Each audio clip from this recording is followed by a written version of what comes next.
Ashraf coaching classes के इस YouTube platform पर आपका हार्दिक स्वागत है दोस्तों। आज मैं आपके लिए फिर से करंट अफेयर की क्लास लेके जिसमें हम बात करने वाले हैं दोस्तों सबसे पहले क्वेश्चन की कि हाल ही में खबरों में रही कुटुंब घाटी किस राज्य में अवस्थित है? तमिलनाडु, कर्नाटका, महाराष्ट्र या फिर केरल में? तो किस राज्य में स्थित है दोस्तों? तो आपको याद रखना है तमिलनाडु के अंदर। कहाँ पर है? तमिलनाडु के अंदर। तमिलनाडु की बात करें तो कबूम घाटी जिसे दक्षिणी भारत में अंगूर शहर के रूप में जाना जाता है। पनीर और के थ्रेचाई अंगूर के लिए जाना जाता है जिसमें भारत का लगभग 85% उत्पादन होता है। 1832 में एक फ्रांसीसी पुजारी द्वारा पेश किया गया ये अंगूर अन्य जगहों के विपरीत साल भर फलते फूलते हैं। अपनी तीव्र वृद्धि और शीघ्र परिपक्वता के लिए पहचाने जाने वाले इसके 2023 में भौगोलिक इंडेक्स संकेत टैग उचित किया। पोषक तत्वों में भरपूर कम्बम वैली के अंगूरों का उपयोग वाइन, स्प्रिंट और बहुत कुछ के लिए किया जाता है। तमिलनाडु के पश्चिमी घाट में इसका स्थान इसके आकर्षण को बढ़ाता है दोस्तों। नेक्स्ट क्वेश्चन है कि गगन शक्ति 2024 अभ्यास हाल ही में भारतीय वायुसेना द्वारा किस स्थान पर आयोजित किया गया? तो पोखरण के अंदर किया गया दोस्तों। कहां पर किया गया? पोखरण के अंदर। पोखरण की अगर बात करें तो भारतीय वायुसेना AIAF देश के सबसे बड़ी वायुसेना अभ्यास गगन शक्ति 2024 का संचालन करने के लिए तैयार है। इसमें सभी वायुसेना स्टेशन शामिल होंगे।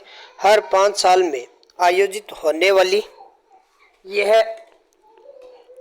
आयोजन 1 अप्रैल 2024 को पोखरण की फील्ड फायरिंग रेंज में शुरू होगी। पश्चिम और उत्तरी मोर्चे पर युद्ध अभ्यास के साथ लगभग 10,000 सैनिक भाग लेंगे। भारतीय सेना रसद सहायता कर रही है और परिचालन रेल जुटाने के लिए सभी क्षेत्रों में तालमेल सुनिश्चित कर रही है दोस्तों। तो नेक्स्ट क्वेश्चन की बात करें तो हाल ही में किस संस्थान ने अंतरराष्ट्रीय शतरंज महासंघ रेटेड शतरंज टूर्नामेंट की मेजबानी की है? तो IIT मद्रास ने की है दोस्तों। किसने की है? IIT मद्रास ने।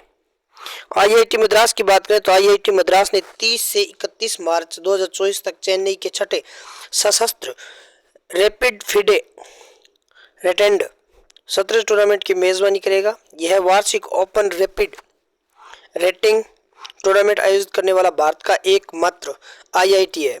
ऑस्ट्रेलिया, इंग्लैंड, अमेरिका, सिंगापुर जैसे देशों के अंतर्राष्ट्रीय खिलाड़ियों के लिए साथ IIT मद्रास के 35 से अधिक खिलाड़ी शामिल होंगे।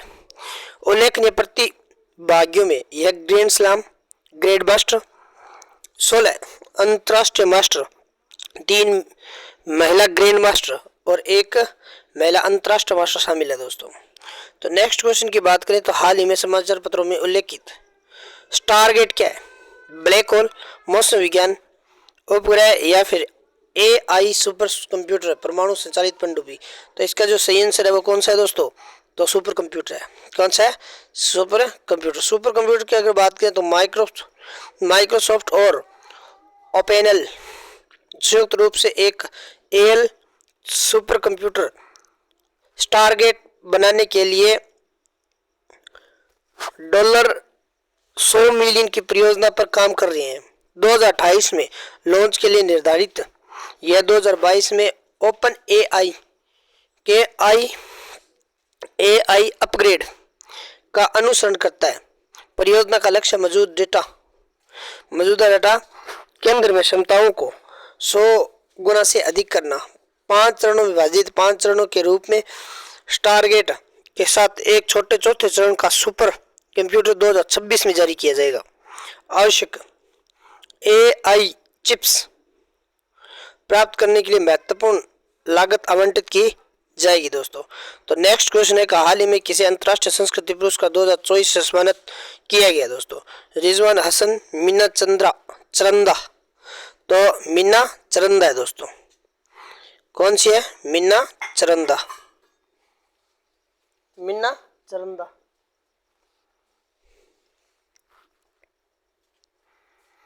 मीना चरंदा की बात करें दोस्तों तो दिल्ली विश्वविद्यालय के कालिंदी कॉलेज की प्रिंसिपल प्रोफेसर मीना चरंदा को शिक्षा और सामाजिक सेवा में उनके असाधारण योगदान के लिए 2024 में अंतर्राष्ट्रीय संस्कृति पुरस्कार मिला।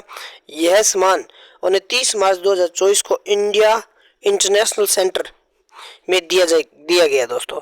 नेक्स्ट क्वेश्चन है कि उस ईरानी मछली पकड़ने वाले जहाज का क्या नाम है जिसे हाल ही में भारतीय नौसेना ने समुद्री डाकुओं से बचाया था? तो क्या नाम है दोस्तों? अल कबार। अल कबार। अल कबार की बात करें दोस्तों तो भारतीय नौसेना ने ऑपरेशन संकल्प के तहत हिंद महासागर में ईरानी मछली पकड़ने वाले जहाज अल कमर को और उनके 23 पाकिस्तानी चालक दल के सदस्यों को सशस्त्र समुद्री डाकुओं से बचाया। INS सुमेधा और INS त्रिशूल ने स्कोट्रा के लगभग 90 समुद्री मील दक्षिण पश्चिम और 12 घंटे में से अधिक समय में ऑपरेशन चलाया और जहाज की समुद्री योग्यता की जांच की जा रही है। अदन की खाड़ी के आसपास स्थित स्कोट्रा द्वीप समूह यमन के आधिकारिक क्षेत्र में है दोस्तों। नेक्स्ट क्वेश्चन है कि हाल ही में समाचार पत्रों में देखी गई सिनेमा स्पिक्स वागोंदी किस प्रजाति से संबंधित है? छिपकली से दोस्तों। किससे है? छिपकली से। भारत के ठाकरे वन्यजीव फाउंडेशन के वैज्ञानिकों ने तमिलनाडु के दक्षिणी पश्चिमी घाट में छिपकली की नई प्रजाति सिनेमा स्पीसीज वागोगी की खोज की है, जिसका नाम विसेंट वॉन गोंग के नाम से रखा गया है। इसकी लंबाई 3.4 सेंटीमीटर है और इसका रंग द स्टारी नाइट की याद दिलाता है। चट्टानी आवासों को पसंद करते हुए यह इमारतों और पेड़ों पर पाई जा सकती है। सी वागोगी के साथ उसी क्षेत्र में एक अन्य प्रजाति सिनेमा स्पीसीज सतुरा गिरियसिस की पहचान की गई है। दोनों प्रजातियां श्रीवल्लीपुथुर मेघामलाई टाइगर रिजर्व में कम ऊंचाई वाले जंगलों में निवास करती है दोस्तों। तो नेक्स्ट क्वेश्चन है कि निर्णय समर्थन प्रणाली जिसे हाल ही में समाचार पत्रों में देखा गया किस संगठन द्वारा खोजा गया है दोस्तों? तो किसके द्वारा खोजा गया है? तो भारतीय उष्णकटिबंधीय मौसम विभाग विज्ञान संस्था पुणे द्वारा। दिल्ली के वायु प्रदूषण के लिए IITM पुणे द्वारा विकसित निर्णय समर्थन प्रणाली नई सुविधाओं के साथ सितंबर में फिर से शुरू होगी। यह दिल्ली की गुणवत्ता और प्रदूषण स्रोत को पूर्वानुमान लगाता है, जिसमें दिल्ली और पड़ोसी जिलों के उत्सर्जन भी शामिल है। यह उत्सर्जन हस्तक्षेप और बायोमास जलाने के प्रभाव का भी आकलन करता है। अब इसका विस्तार NCR के आसपास के 8 जिलों तक होगा। DSS सर्दियों में परिचालन पूर्वानुमान विसंगतियों के कारण अस्थायी रूप से रुका हुआ है। यह व्यापक वायु गुणवत्ता डेटा के लिए सफर के साथ सहयोग करता है दोस्तों।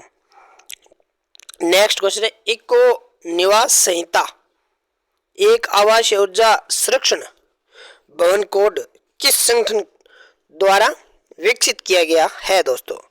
तो किसके द्वारा विकसित किया गया है? तो ऊर्जा दक्ष ब्यूरो द्वारा। किसके द्वारा? ऊर्जा दक्ष ब्यूरो द्वारा किया गया है दोस्तों।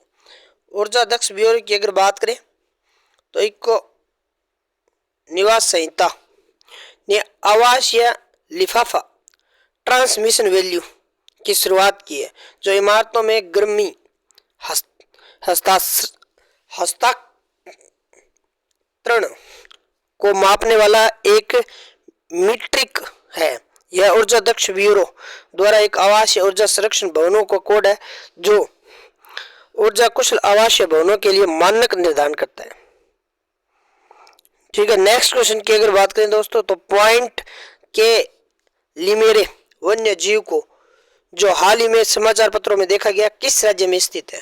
तो तमिलनाडु में स्थित है दोस्तों। कहां पर स्थित है? तमिलनाडु में स्थित है। और तमिलनाडु की अगर बात करें दोस्तों तो वन विभाग ने तमिलनाडु के कोडियाक्राई में स्थित पॉइंट केलिमेरे में वार्षिक वन्य जीव जनगणना आयोजित की है। इसे केप केलिमेरे के पास से भी जाना जाता है। यह वेदारण्य के लगभग 9 किलोमीटर दक्षिण में कोरोमंडल तट पर स्थित है। यह क्षेत्र चोल काल के कोडी और कुजांगर मंदिर और चोल लाइट हाउस जैसी संरचनाओं के साथ ऐतिहासिक महत्व रखता है, जो 2004 में हिंद महासागर सुनामी के दौरान नष्ट हो गए थे। यह के जंगल पूर्व दक्कन के शुष्क सदाबहार वन क्षेत्रों में अवशेषित है दोस्तों। तो आज के लिए बस इतना ही। अगर ये क्लास आपको अच्छी लगी है तो ज़्यादा से ज़्यादा शेयर, सब्सक्राइब, लाइक जरूर करें। इस क्लास को एंड तक देखना ना भूले दोस्तों। धन्यवाद।